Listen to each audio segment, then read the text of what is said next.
अस्सलाम वालेकुम। आज का हमारा जो केमिस्ट्री का लेक्चर है वो है ग्राम्स लॉ ऑफ डिफ्यूजन। तो ग्राम्स लॉ ऑफ डिफ्यूजन हमें क्या चीज़ बता रहा है, क्या चीज़ एक्सप्लेन कर रहा है, वो अभी इस लॉ के अंदर समझते हैं। ग्राम्स लॉ ऑफ डिफ्यूजन, बेटा सबसे पहले गैसेस की एक प्रॉपर्टी है डिफ्यूजन, उसे समझ लें। हम रूम स्प्रे करते हैं तो उसकी फ्रेगनेंस एक जगह से दूसरी जगह चली जाती है। उसका रीज़न हमारे पास ये है कि गैसेस के जो पार्टिकल्स हैं वो कंटिन्यूसली मोशन में होते हैं, कंटिन्यूसली मूव कर रहे होते हैं, क्योंकि उनके पास हाई काइनेटिक एनर्जी होती है, जिसकी वजह से एक जगह की फ्रेगनेंस दूसरी जगह पे शिफ्ट हो जाती है और गैसेस की इसी मूवमेंट को नाम दिया जाता है डिफ्यूजन। तो अभी ग्राम्स लॉ ऑफ डिफ्यूजन हमें यही तमाम चीज़ें एक्सप्लेन कर रहा है। और ग्राम्स लॉ ऑफ डिफ्यूजन की स्टेटमेंट ये है, the spreading of gas, the rate of diffusion of any gas is inversely proportional to the square root of its density और molecular mass और molar mass। देखें इस तरीके से इसको लिखा जा सकता है, rate of diffusion of gas, rate of diffusion of a gas is inversely proportional to the square root of its density और molar mass। देखें इसकी स्टेटमेंट क्या है ग्राम्स लॉ ऑफ डिफ्यूजन की। According to Graham's law of diffusion, rate of diffusion of any gas, rate of diffusion of any gas, rate of diffusion of gas is inversely proportional to the square root of its density और molecular mass. इसका मतलब ये है, रेट of डिफ्यूजन मतलब spread होने की सलाहियत, किसी भी गैस की स्प्रेड होने की सलाहियत। ये डिपेंड करती है किस चीज़ के ऊपर, ये डिपेंड करती है उसके डेंसिटी के ऊपर या मोलर मास के ऊपर।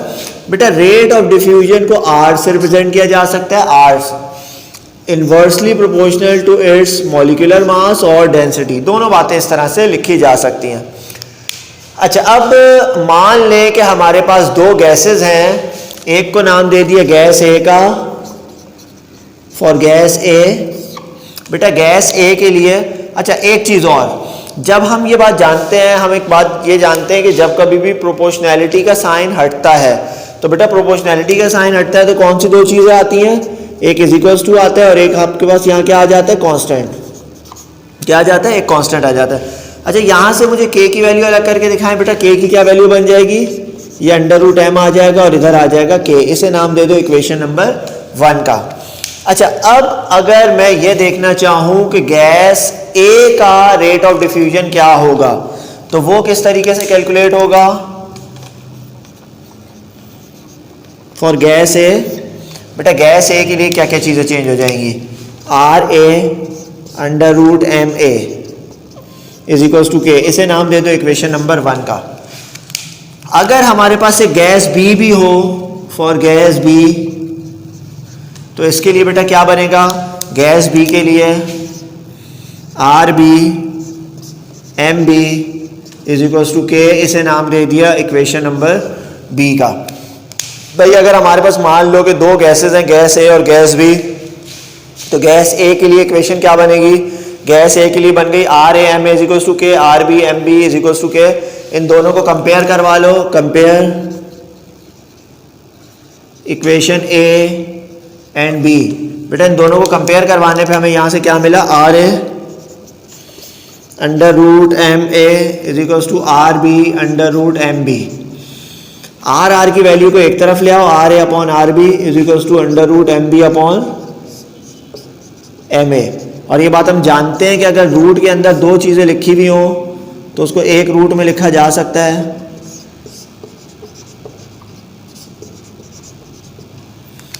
तो ये वाली एक चीज़ तो हो गई हमारे पास। बेटा ये फॉर्मूला भी न्यूमेरिकल्स के अंदर इस्तेमाल होता है, R A upon R B is equals to under root M B upon M A. तो ये मॉलिक्यूलर मास इस तरीके से फाइंड किया जा सकता है अगर आपको रेट ऑफ डिफ्यूजन दिया हुआ। Rate of diffusion of any gas is inversely proportional to the square root of its density और molar mass। आपके पास किसी भी गैस की जो स्प्रेड होने की सलाहियत है वो इन्वर्सली प्रोपोर्शनल है उसकी अपनी गैस की डेंसिटी और उसके मॉलिक्यूलर मास के ऊपर डिपेंड करती है।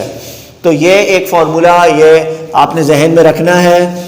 और भी इससे रिलेटेड कुछ बातें बता देता हूँ। देखें, जैसे हमें ये पता है कि अभी हम लोगों ने स्टेटमेंट के अंदर डेंसिटी और मॉलिक्यूलर मास लिखा था, तो इन टर्म्स ऑफ डेंसिटी भी हम इसको लिख सकते हैं।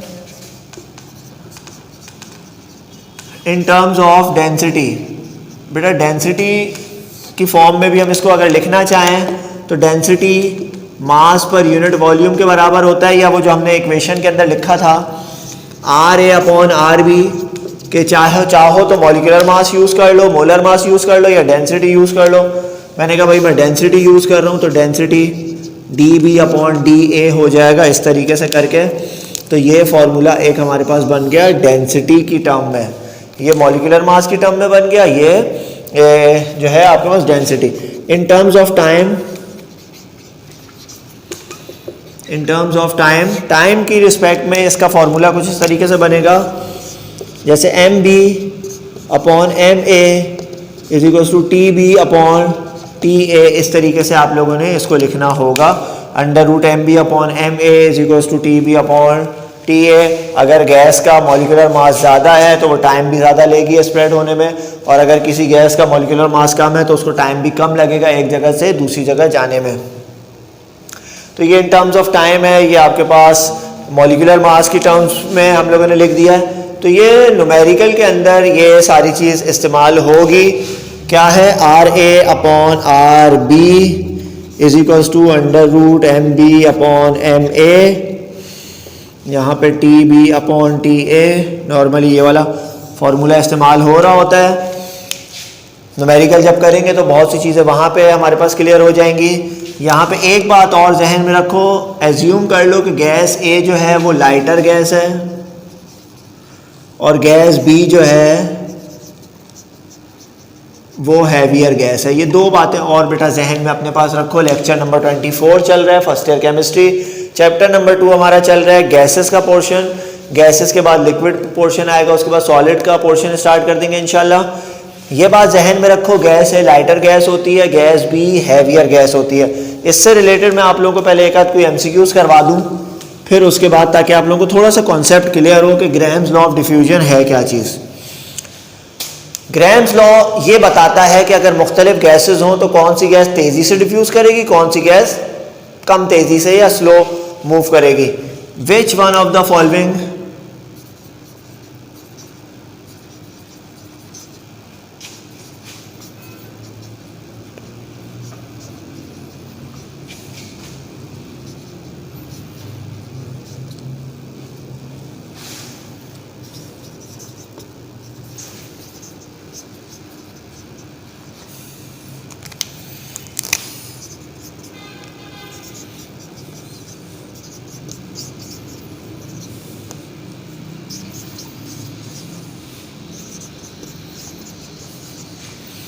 इन चारों में से हमें यह बताना है कि सबसे ज़्यादा तेज़ी से कौन सी गैस डिफ्यूज़ करेगी। Rate of diffusion of any gas it's inversely proportional. Rate of diffusion उस गैस का ज़्यादा होगा जिसका मॉलिक्यूलर मास कम है। मिसाल के तौर पे मैंने आपको एक छोटा पत्थर दिया और ईंट दी, मैंने कहा इसको जितने दूर फेंक सकते हो फेंको। आपने छोटा पत्थर उठाया, काफ़ी दूर तक फेंक दिया, लेकिन आपने जो हैवी पत्थर या ब्लॉक उठाया वो थोड़ा सा ही फासले पे जाके गिर गया। तो छोटा पत्थर ज़्यादा दूर तक इसलिए गया क्योंकि उसका मास कम था। यहाँ पे भी यही है, जिस गैस का मास कम होगा वो ज़्यादा दूर तक चली जाएगी, बहुत जल्दी चली जाएगी। जिस गैस का वज़न ज़्यादा होगा, तगड़ी गैस होगी, तो उसको दूसरी जगह जाने में बहुत मुश्किल का सामना करना पड़ेगा। हाईएस्ट रेट फाइंड करने के लिए पहला काम आप ये करो कि इनका मोलर मास आप सबका जहन में रखो या लिख लो। भाई NH3 नाइट्रोजन होता है 14, 3 hydrogen 17 grams, carbon dioxide 44 grams, SO2 sulphur 32 और 32 64 ग्राम्स, CH4 16 ग्राम्स। अब आप खुद देखते हुए यहाँ पे बताओ, जिस गैस का मॉलिक्यूलर मास कम होगा वो ज़्यादा तेज़ी से डिफ्यूज़ होगी। तो बताएं सबसे कम जो यहाँ पे आपके पास मास है वो सबसे कम मोलर मास, मॉलिक्यूलर मास किसका है? सबसे कम मोलर मास है आपके पास मीथेन का। तो ये हमारा राइट ऑप्शन, ये राइट आंसर है। 16। दूसरे नंबर पे जो गैस आएगी वो अमोनिया होगी, तीसरे पे कार्बन डाइऑक्साइड, चौथे पे SO2। तो यही चीज़ तो इसके अंदर बताई गई है कि कौन सी गैस ज़्यादा तेज़ी से डिफ्यूज़ करेगी। हमने कहा कि भाई वो गैस ज़्यादा तेज़ी से डिफ्यूज़ करेगी जिसका मॉलिक्यूलर मास सबसे कम होगा, क्योंकि हम तो ये बात जानते हैं rate of diffusion is inversely proportional to its molecular mass. Molar mass कम तो रेट ऑफ डिफ्यूजन ज़्यादा, मॉलिक्यूलर मास ज़्यादा तो रेट ऑफ डिफ्यूजन क्या होगा, कम। इन दो चीज़ों के दरमियान इन्वर्सली प्रोपोर्शनल है। और बेटा इन्वर्सली प्रोपोर्शनल का यही मतलब होता है कि अगर एक क्वांटिटी को, एक मिकदार को बढ़ाया जाए तो दूसरी मिकदार ऑटोमेटिकली क्या हो जाती है, कम हो जाती है। ये रीज़न है हमारे पास। Graham's law of diffusion, the spreading of a substance, the spreading of a gas in air और in water is known as diffusion. Spread हो जाना गैस का, इसको नाम दिया जाता है डिफ्यूजन। जैसे लिक्विड के अंदर अगर दूसरा लिक्विड भी स्प्रेड हो रहा है, एक ड्रॉप इंक का आपने पानी के अंदर डाला, वो भी स्प्रेड हो गया, स्प्रेड हो गया, इसका मतलब है कि इसे भी नाम दिया जाएगा दिस इज ऑल्सो डिफ्यूजन। तो ये कुछ बातें मैंने यहाँ पे लिखी हैं, कुछ फॉर्मूलाज लिखे हैं। अब इसी से रिलेटेड मैं आप लोगों को कुछ न्यूमेरिकल्स करवाना चाहता हूँ, न्यूमेरिकल्स करवा देता हूँ। ये MCQs अपने पास नोट कर लीजिएगा। Which one of the following have highest rate of diffusion. Highest, सबसे ज़्यादा तेज़ी से वो गैस डिफ्यूज़ करेगी जिसका मॉलिक्यूलर मास कम है। गैस ए लाइटर गैस है, गैस बी हैवियर गैस है, ये वाली बात है।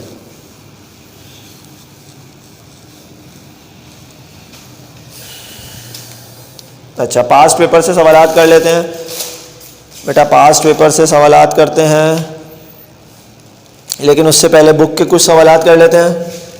इसको भी मिटा देते हैं। फार्मूले तो आप लोगों ने लिखे हुए हैं, अच्छी बात है, फार्मूले जो लिखे हुए हैं। जब न्यूमेरिकल अभी स्टार्ट होंगे तो फिर आप वहाँ से देखना। बेटा ये बुक का न्यूमेरिकल सबसे पहले कर रहा हूँ मैं, पेज नंबर 47, बुक का न्यूमेरिकल पेज नंबर 47। पानी एक गिलास ले। अच्छा देखें बेटा, अब the ratio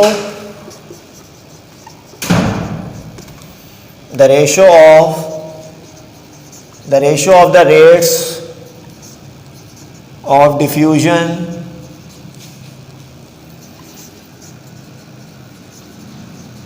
of two gases A and B is 1.5:1 if the relative molecular mass of gas A is 16. Find out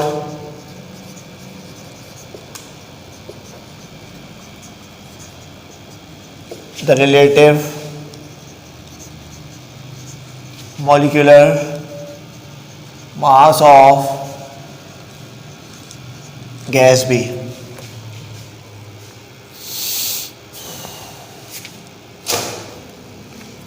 ठीक है बेटा, the ratio of rates of diffusion of two gases A and B, दो gases हैं A और B, और इनका rate of diffusion दिया हुआ है 1.5। रेशियो समझते हो ना, मतलब ए पहली गैस है उसका रेट ऑफ डिफ्यूजन ये है, आर बी दूसरी गैस है उसका रेट ऑफ डिफ्यूजन ये है।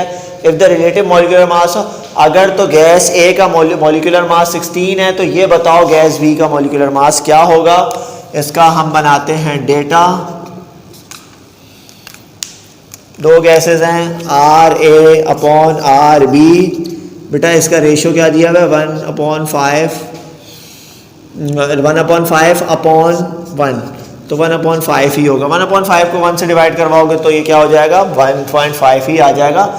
Molecular mass of gas A, molecular mass of gas A, बेटा मॉलिक्यूलर मास गैस ए का कितना है 16, और AMU लिखना चाहो AMU लिख दो, ग्राम लिखना चाहो ग्राम्स लिख दो, कोई इशू नहीं है। मॉलिक्यूलर मास 16 AMU, और रिक्वायर्ड क्या है हमारे पास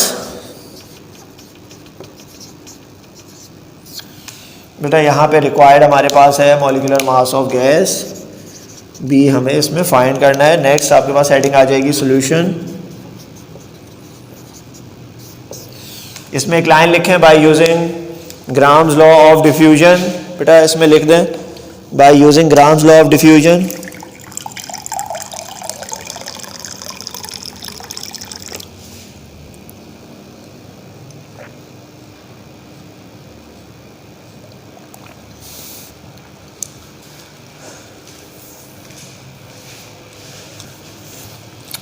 ठीक है बेटा, ग्राम्स लॉ ऑफ डिफ्यूजन क्या बताता है हमें, बाय यूजिंग, ये वर्डिंग लिख लिया करें साथ साथ, by using Graham's law of diffusion.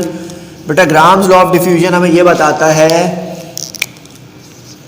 Are A upon R B is equals to under root M B upon M A. बेटा R A upon R B क्या दिया हुआ है, R A upon R B हमें दिया हुआ है, R A upon R B दिया हुआ है 1.5, मॉलिक्यूलर मास, मॉलिक्यूलर मास कितना है बेटा, एम बी हमें फाइंड करना है और एम ए 16। तो अब ये किस तरह से किया जाएगा, taking square on both sides. बेटा बोथ साइड स्क्वायर लोगे, बोथ साइड स्क्वायर लेने पे क्या होगा, taking square on both sides,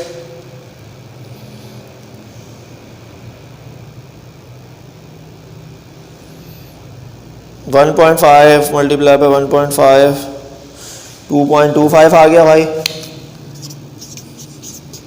जब स्क्वायर लिया बोथ साइड तो ये तो स्क्वायर से वो कैंसिल हो जाता है गालिबन चीज़। चलो एक स्टेप बढ़ा देता हूँ ना, कहीं आप लोगों को ये ना हो कि ये कैसे हो गया।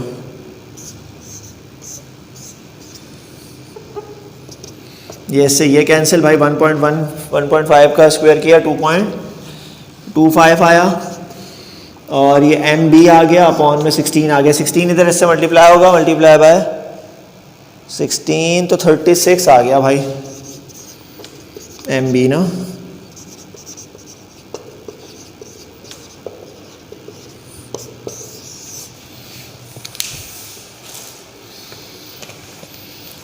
अच्छा ठीक है, तो ये हमारा यहाँ पे सही सॉल्व हो गया। 36 आंसर आगे देख लो यार, कोई रॉकेट साइंस इसमें नहीं है, न्यूमेरिकल के अंदर आसान सा न्यूमेरिकल है। 1.5 अपॉन कुछ भी हो सकता है, 2 भी हो सकता था। 1.5 अगर 2 होता मैं डिवाइड करवा के जो आंसर आ रहा होता वहाँ लिख देता। ए लाइटर गैस है, बी हैवियर गैस है। जो कोशिश ये किया करो लाइटर गैस ऊपर ए की जगह है और हैवियर गैस बी की जगह है। तो यहाँ पे तो ए और बी की टर्मिनोलॉजी इस्तेमाल हुई है, वही formula R A upon R B is equal to under root M B upon M A. ये हमारे पास इसका फॉर्मूला, आसान सा न्यूमेरिकल है, लेकिन ये पास पेपर में भरमार है इन सवालों की, बहुत मरतबा आया हुआ है। डरने की ज़रूरत नहीं है न्यूमेरिकल से, और डर लगता भी है तो ये मैं बता दूं, करना सिर्फ आपने ही है, क्योंकि पेपर के अंदर 5-6 न्यूमेरिकल तो लाजमी हर साल आते हैं। 7 न्यूमेरिकल भी आ सकते हैं, 5-6 तो मस्ट होते हैं, 7वां न्यूमेरिकल भी आया हुआ है बहुत मरतबा। तो कोशिश ये करो कि न्यूमेरिकल्स अटैम्प्ट करो, सॉलिड मार्क्स होते हैं, जल्दी हो जाते हैं, कोई इतना रॉकेट साइंस नहीं है, थोड़ा आइडिया भी हो जाता है कि सही हुआ है या नहीं हुआ। थोड़ी सी मेहनत करनी पड़ती है, थ्योरी में इतना लंबा चौड़ा लिखते हो फिर जाके 2 नंबर 3 नंबर पक्के होते हैं। ये आधे पेज के अंदर ही न्यूमेरिकल सॉल्व हो रहा है। कुछ बड़े लेंदी न्यूमेरिकल्स भी हैं, लेकिन जो छोटे न्यूमेरिकल हैं वो तो सबसे पहले कर लो ताकि कुछ नंबर पक्के हो। ये पेपर में आते हैं, अभी मैं बुक के करवा रहा हूँ, उसके बाद मैं पास पेपर की तरफ आऊँगा, आप इसे नोट कर लो।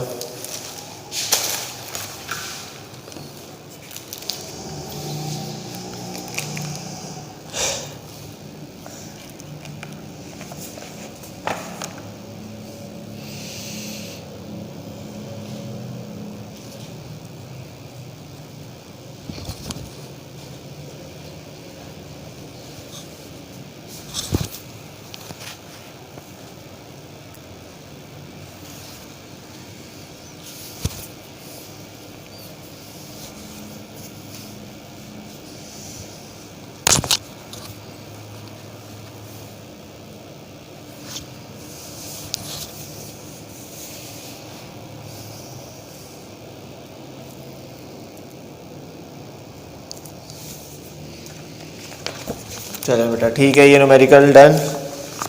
Next numerical,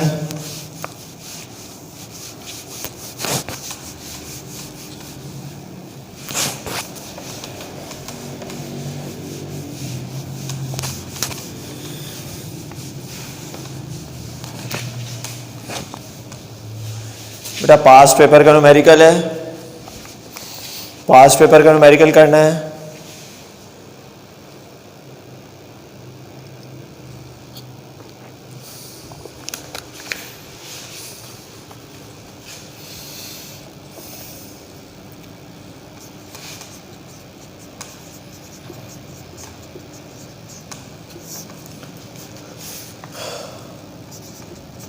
A 100 centimeter cube of sample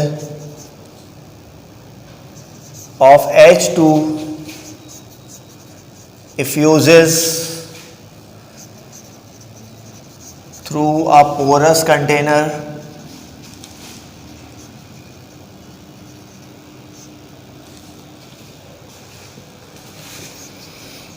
four times as rapidly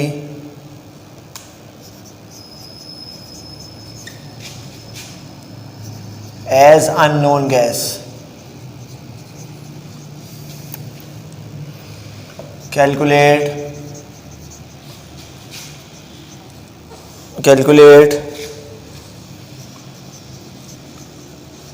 the molecular mass of unknown gas. Calculate the molecular mass of unknown gas. अच्छा भाई 100 सेंटीमीटर क्यूब, इसमें वॉल्यूम का कोई अमल दखल नहीं है। Calculate the 100 centimetre cube. अच्छा देखो, सैंपल ऑफ हाइड्रोजन का इफ्यूजेस, यार इफ्यूजन तो ये होता है ना, इफ्यूजन डिफ्यूजन ये होता है गैसेस का फैल जाना। इफ्यूजन का मतलब या इफ्यूजिस का मतलब ये है कि मेरे पास मिसाल के तौर पे कोई टायर है, टायर के अंदर मैंने कोई कील से उसको मैंने पंचर कर दिया, पंचर किया तो उसके अंदर से एयर बाहर निकलना शुरू हुई। टाइनी होल में से गैसेस के बाहर निकलने को कहते हैं इफ्यूजन। तो उस टायर में से जो एयर बाहर निकल रही है उसे नाम दिया जाएगा इफ्यूजन। इफ्यूजन हो रही है, इफ्यूजन के बाद वो गैस फैल जाएगी, वो डिफ्यूजन होगा। तो टाइनी होल में से गैसेस के बाहर निकलने को क्या नाम दिया जाता है? Effusion. Through a porous container. Porous container मतलब एक ऐसा कंटेनर जिसमें होल हुआ हुआ हो, छोटा सा छेद हुआ हुआ, उसे बोलते हैं पोरस कंटेनर। मिसाल के तौर पे ये मेरे पास एक कंटेनर है, कंटेनर में छोटा सा होल हुआ है, वहां से गैस बाहर निकल रही है, उसे इफ्यूजन बोलते हैं। जैसे प्रेशर कुकर के ऊपर जो होल होता है, सीटी होती है, वो हटाओ, अंदर से गैसेस बाहर निकलेंगी, वो इफ्यूजन है। पहले इफ्यूज हो रही है गैस, फिर स्प्रेड हो रही है, वो उसको डिफ्यूजन बोलते हैं। 100 सेंटीमीटर क्यूब वॉल्यूम दिया हुआ है, कोई काम नहीं है, साइड में किया इसको। और हाइड्रोजन गैस, पहली मेन चीज है हाइड्रोजन गैस भाई। Through a porous container 4 times as rapid as unknown gas.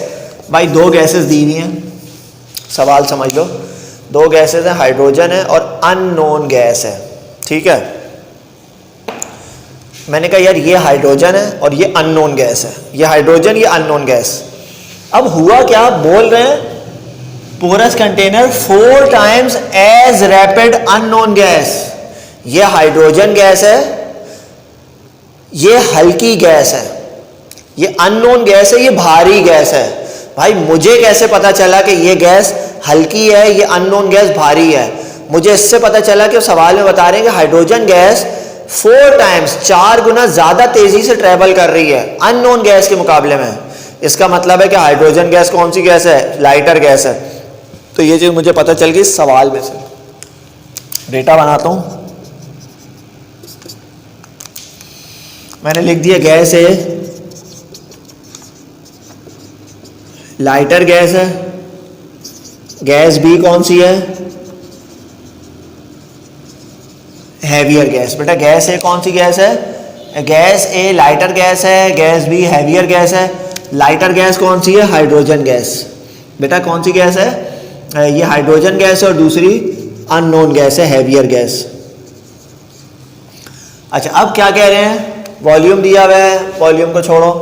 Porous container 4 times as rapidly, तो R A upon R B होता है ना बेटा, R A upon R B. A lighter gas है, जैसे हम लिखते हैं ना यहाँ पे R A upon R B. तो बेटा आर ए क्या चीज है? आर ए हमारे पास हाइड्रोजन गैस है, और आर बी क्या चीज है? R B is unknown gas. अच्छा इसका रेट ऑफ डिफ्यूजन किसके बराबर है? आर अननोन गैस, मतलब आर अननोन गैस के मुकाबले में जो हाइड्रोजन गैस है वो 4 टाइम्स, आप इसको इस तरीके से भी लिख सकते हो, आप इसको ऐसे भी लिख सकते हो कि जो हाइड्रोजन गैस है वो 4 टाइम्स ज़्यादा तेज़ी से डिफ्यूज़ हो रही है अननोन गैस के मुकाबले में। कैसे लिख सकते हो? हाइड्रोजन गैस 4 टाइम्स तेज़ी से डिफ्यूज़ कर रही है अननोन गैस के मुकाबले में। अगले स्टेप में आप ये भी लिख सकते हो, आर अननोन यहाँ आ जाएगा तो ये 4 हो जाएगा, R H2 upon R unknown is equals to 4 times. तो यहाँ पे आ गया हमारे पास 4, R H2 upon R unknown is equals to 4। Hydrogen gas unknown gas के मुकाबले में 4 टाइम्स ज़्यादा तेज़ी से डिफ्यूज़ कर रही है, तो are H2 upon R unknown बेटा किसके बराबर हो गया? 4 के बराबर हो गया। अब molecular mass of hydrogen gas, बेटा मॉलिक्यूलर मास हाइड्रोजन गैस का क्या है? 2 AMU। फाइंड हमें क्या चीज़ करनी है? Calculate the molecular mass of gas B. Required is molecular mass, बेटा रिक्वायर्ड क्या चीज़ है? Molecular mass of unknown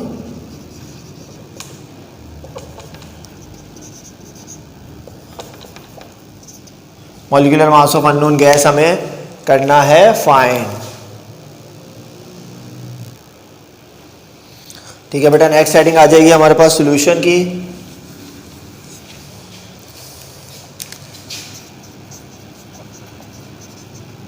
By using Gram's law of diffusion, RA upon RB is equals to under root MB upon MA। RA की जगह आया H2, RB की जगह आया अननोन गैस, MB की जगह आया M अननोन गैस, और MA की जगह आ गया MH2। ठीक है बेटा, RH2 upon R unknown, RH2 upon R unknown, ये आ गया 4, यहाँ पे आ गया molecular mass of unknown gas divided by molecular mass of hydrogen 2 आ गया। बोथ साइड स्क्वायर लिया, ये 16 हो गया, ये अननोन आ गया, डिनोमिनेटर में 2, जब 16 है 2 से मल्टीप्लाई होगा तो ये हो जाएगा 32। तो molecular mass of unknown gas हमारे पास आ गया 16 टू द 32 AMU। इस तरीके से मॉलिक्यूलर मास अननोन गैस का हमने फाइंड कर लिया। टेक्निक यही है, पेपर पॉइंट ऑफ व्यू से इंपॉर्टेंट न्यूमेरिकल था, इसी से रिलेटेड पास्ट पेपर से और आप न्यूमेरिकल सॉल्व कीजिएगा। कोई इशू होता है तो आप डेफिनेटली पूछ सकते हैं, व्हाट्सएप नंबर ग्रुप के ऊपर शेयर हुए हुए हैं। नेक्स्ट लेक्चर में फिर मिलते हैं, तब तक के लिए अल्लाह हाफिज़।